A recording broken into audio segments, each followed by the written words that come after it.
નમસ્કાર, વિરાટ સમાચારમાં આપનું સ્વાગત છે। તળાજામાં ચાલી રહેલા રોડ રસ્તાના કામમાં ભ્રષ્ટાચાર દેખાતા નગરસેવક દ્વારા શરૂ કામને અટકાવવામાં આવ્યું હતું।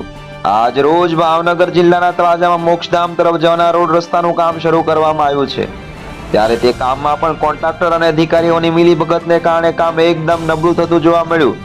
તળાજાની સ્થિતિ કેટલે હદ સુધી પહોંચી છે કે મોક્ષધામ જવાના રસ્તામાં પણ ભ્રષ્ટાચાર કરવામાં આવ્યો છે અને 50% જ કામ થઈ રહ્યું છે તેવું ઇરશાદભાઈ મલિક દ્વારા જણાવવામાં આવ્યું હતું।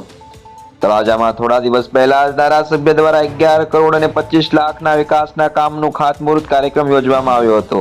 તેમના દ્વારા કોન્ટ્રાક્ટરોને કડક સૂચના આપી હતી કે એક પણ કામ રોડ રસ્તાનું નબળું થશે તો જરા પણ ચલાવી લેવામાં નહીં આવે। ત્યારે આગળનું કામ કેવું થશે તે જોવાનું રહ્યું।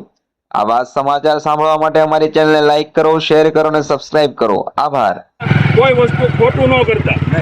આમાં તમારો એન્જિનિયર પણ તમારી યારે મળી ગયેલો છે, બરોબર છે, અને તમારા કોન્ટ્રાક્ટરો એની યારે મળી ગયેલા છે। આ રોડ હાવ બોગસ કામ કરવાનું અને 50% કામ કરવાનું। હાલો વાંધો નહીં, હાલો એ જે થયું હવે સુધારો કરી નાખશું, બરાબર? તમને નક્કી છે ક્યાં છો?